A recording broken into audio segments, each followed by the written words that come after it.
Things are about to become even more affectionate in the city of brotherly love once the mayor, Michael Nutter, signs a bill next week to decriminalize possession of an ounce or 30 grams of marijuana. The previous monetary fine will drop from $200 to $25.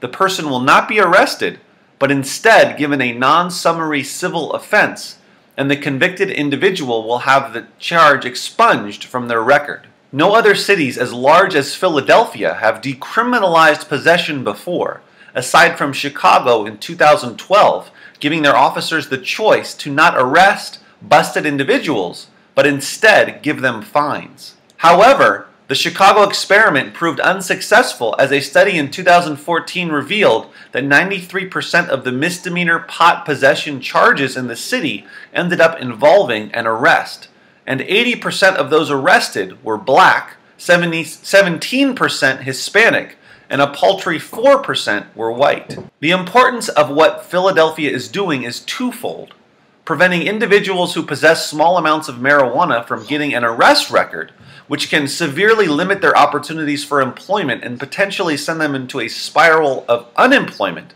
and the fact that in 2013, 83% of arrests for marijuana possession in Philadelphia were of black people.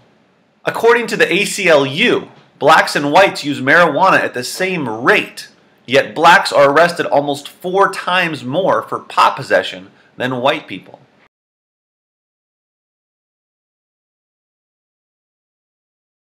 The why behind that incredibly important and damaging statistic is vital to the future of our country.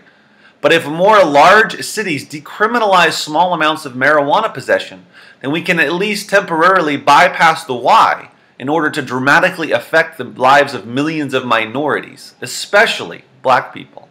If you are wondering about the why, it's partly because when cops find a white person with a small amount of marijuana, the cops are less likely to arrest them than they are a black person, especially based on where the two individuals live or are hanging out, because the cops see the black person as more of a threat than the white person who is simply smoking a joint.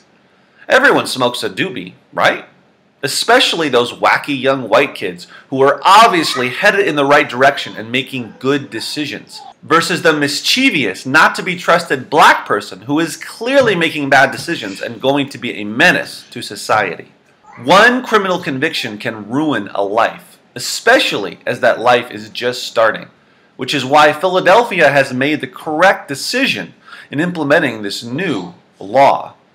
Smoking pot does not ruin lives, but being criminally convicted of possessing it does.